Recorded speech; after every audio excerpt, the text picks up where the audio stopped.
Hey guys, this is Justin at the Survivor Review. Today I'm going to be talking about one of my most anticipated movies in a long time. I've been waiting for this movie to get made for a while now, and it finally has, and I finally saw it. I'm talking about Martin Scorsese's The Irishman.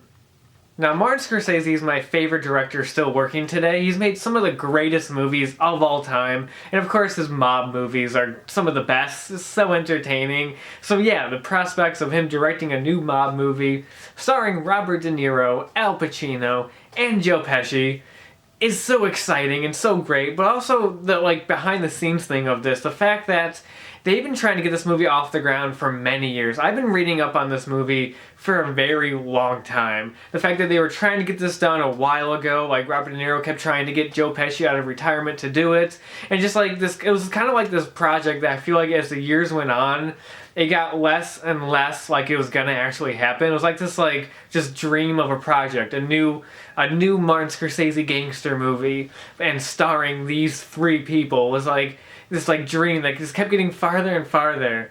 But thank God for Netflix, because they made it and they let Scorsese just go all out with it. This movie was like $160 million to make, the most expensive Netflix movie and the most expensive movie Scorsese has made. And it's friggin' 3.5 hours long.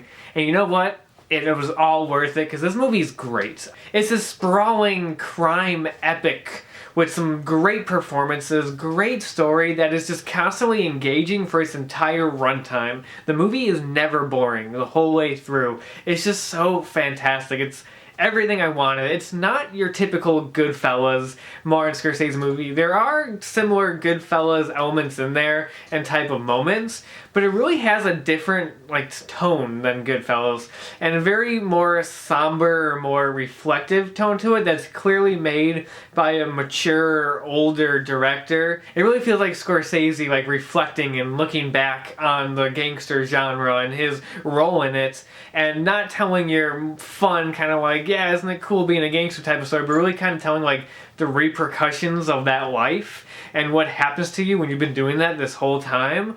Goodfellas is a movie that the characters in that are kind of glorifying the mafia world and everything. I'm not saying the movie glorifies that, but you can clearly tell there's that element in there of these characters and how much they enjoy it and everything. And this doesn't really have that. This doesn't have the glamour of the mafia and everything, but it basically tells how it affects the people around you. It's not a fun movie, but there definitely are moments there's definitely some really good humor in here. There's a lot of good funny moments in there, but for the most part it's this very somber, serious film, especially when it gets to the third act, because this movie really has three kind of distinct acts to it. Because the plot of the movie follows Robert De Niro's character Frank Sheeran, who is this mafia hitman who kind of rose up in the ranks and then ended up becoming Jimmy Hoffa's right-hand man and pretty much best friend, working with him all throughout Jimmy Hoffa's career up until Hoffa's disappearance. And then the movie kind of deals with the aftermath of all of that kind of stuff. So the movie is this big spanning film. Of course, the one thing everyone's really talking about is the CGI de-aging, because you follow these characters through many decades, not just when they're young, but even when they're really old and older, because basically this movie is told through Frank Sheeran. He narrates it, and it's him really old, near death, living in a retirement home, just telling the story. So not only do you have young Robert De Niro and Joe Pesci doing stuff, but you have older Robert De Niro and with actual old age makeup. And so the CGI de-aging was all handled really well, actually. It is a little jarring at first when you first see it. It's a little kind of off-putting. It doesn't quite look right. But you adjust to it as the movie progresses, because it does spend a lot of time with the younger versions of them. And so as the movie progresses, you just kind of get used to it, and it really doesn't affect you as the movie goes on. At first, it's a little weird, but as it progresses, you're yeah, you just buy it, and you're fine with it. And I totally understand why they did it, because I know a lot of people, when they heard they were doing that, they're oh, why not just cast younger actors? Because the movie jumps around a lot. It's not a linear story, so if you had other actors playing the young parts, you'd be constantly cutting between the different actors, and I feel you wouldn't be as connected to the story as you would be having to be one actor. And also by doing that, you'd cut the screen time in half of these actors. So one of the main appeals of seeing this movie is seeing De Niro and Pesci and Pacino, and you'd get half of that. So I actually don't mind that they did the de-aging, except it's a little weird at first, but you adjust to it. I think the one part that distracts me the most about it is the fact that like their bodies and the way they move still feels kind of like old men moving.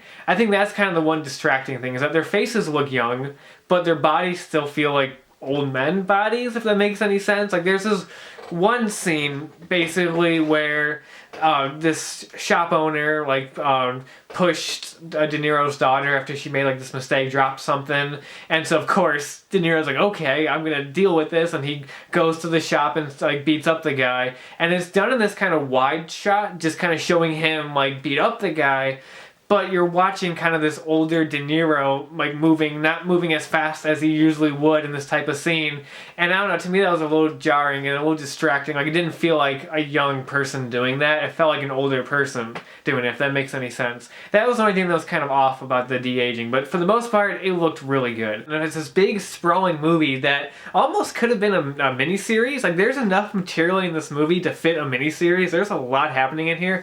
And it does kind of throw a lot at you. It throws a lot of like names and stuff at you, to where, to be honest, there were a few moments where I was kind of sitting there like, wait, who are they referring to again? Oh, okay, it's that guy. Like, I don't know, maybe it's just me. There's a couple moments I kind of got lost because they're just, like, a lot happens in the movie. Like, this movie takes full advantage of its 3.5 hour runtime, and this movie I feel like is definitely going to benefit from a rewatch or two. Like, I can't wait to watch this movie again and kind of take it all in, and I feel like seeing it again will add a lot more to the experience. It's definitely a movie worth a rewatch. And, like, the performances in this movie, do I even have to say that? Because the performances are all amazing. This is all three actors firing on all cylinders and giving it their all and delivering amazing performances. Al Pacino steals the show, though, as Jimmy Hoffa. He's the best part. He is great as this, like, kind of hot-headed type of character. He does have his very typical Al Pacino outbursts where he's, like, yelling and being over the top. That's fun to watch, but there was also, like, little moments, little nuances with this performance that are just really great. And, you know, seeing Joe Pesci back in a movie is just awesome. He gives another amazing performance. Unfortunately, he doesn't appear in the movie as much. He's the guy that kind of comes in and out of the story a lot. But when he's there, like, he just commands the screen, and it's just so great seeing him again. And I feel like those are the two actors that most people are talking about. Like, Pacino, because it's great, like, scene-stealing performance, and Pesci, just seeing him back again. But I don't want to discredit Robert De Niro, because Robert De Niro carries the movie. Like, he is in almost every scene of this 3.5 hour movie, and most of the time if he's not in the scene, he's narrating it. So this is really his film, and he, like, knocks it out of the park, especially because, like, recent De Niro performances kind of feel like he's phoning it in, you know, doing it for the paycheck, and this is, like, really, like, an amazing, engaged performance. And I just want to give him credit, because for, like, a guy that age to have to carry this movie and be there like almost constantly and do a lot of stuff in it, like, he did a fantastic job. And I feel like my favorite moments performance wise in the film are all the kind of little moments. There's some good kind of big outbursts, kind of a good almost kind of argument scene between Al Pacino and Robert De Niro that I thought was really good. Well, it's mostly De Niro arguing with him, with Pacino. But the scenes that, like, stick to me the most, and the stuff that I mostly remember, is the quieter moments. Like, the more subtler moments, like this really good conversation during this big, important turning point between De Niro and Pesci in this, like, little diner. I can't say what they're talking about due to spoilers, but I thought that scene was really good. And there's stuff in this movie where it's an historical film, of course, and so there's stuff where you know it's gonna happen, but you almost don't want it to. You get so engaged in the story and with these characters, they're like, oh no, like, don't do that. That's how engaging the story is. Like, it makes you want it to go in another direction. Right? No, it doesn't have to. And like I said, the performances, especially in the subtle, like, quiet scenes, are amazing. And even from the supporting cast are really great. You got Harvey Keitel in here, which is awesome. It's a small role, not a big part, but seeing Harvey Keitel back in a Scorsese movie and interacting with Robert De Niro again was just great. I loved seeing him. Ray Romano playing De Niro's lawyer was also really good. Like, he had a lot of good funny moments in him, and I really liked him. And even, like, Anna Paquin as Robert De Niro's daughter was really good.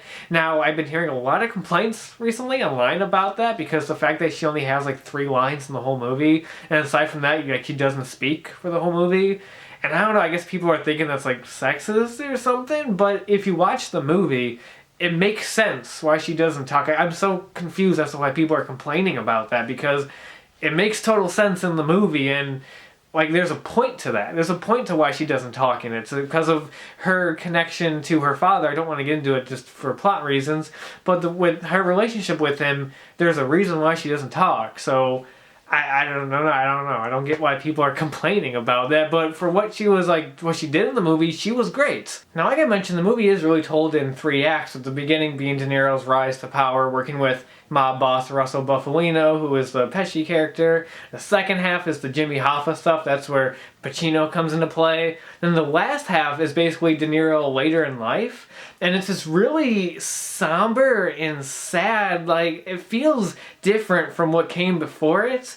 And it's like, it's not what you'd expect. Like, when you're watching the last half of this movie and it goes in this direction, you're just like, oh, wow. And you really see what Scorsese was trying to do with this movie and make it different than your typical Goodfellas type of mob movie. Like, I've heard this movie compared to Unforgiven, and that's a very good comparison. It really kind of feels like the Unforgiven of gangster movies, where you take this filmmaker who is so known for this genre and let him do this older, mature, more reflective take on it that almost deconstructs it at times.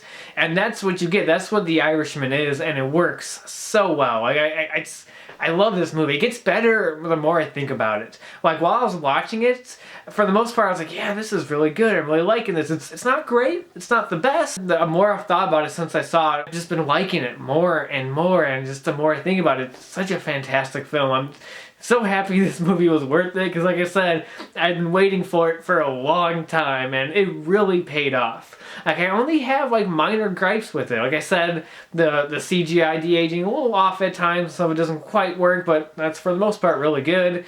And I will say with the runtime, like I mentioned, it never drags, but it does feel long. Like, it's not one of those movies that just like flies by and you're like, holy crap, that's over already? I didn't feel like that was 3 hours.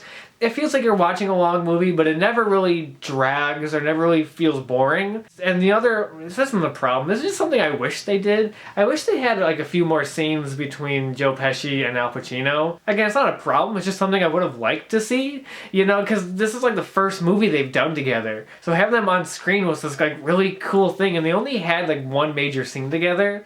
And that's about it. And I would have liked to see more of that. But yeah, overall, if you love mob movies and love Scorsese films, you'll love this. It's a fantastic story, so well told, well directed. It's funny, it's sad, it's intense. It's a lot of things mixed into one, all handled so well with incredible performances. Like, that's the main thing about this film, is seeing these all-time great actors giving it their all. This is their film, you know, they're the main people in it, and they do a fantastic job. And just seeing these actors together on screen is just an incredible thing in itself, and that's what makes it so awesome, and I love it. So yeah, that's The Irishman, and that's about it for now. And until next time, I'll talk to you guys later.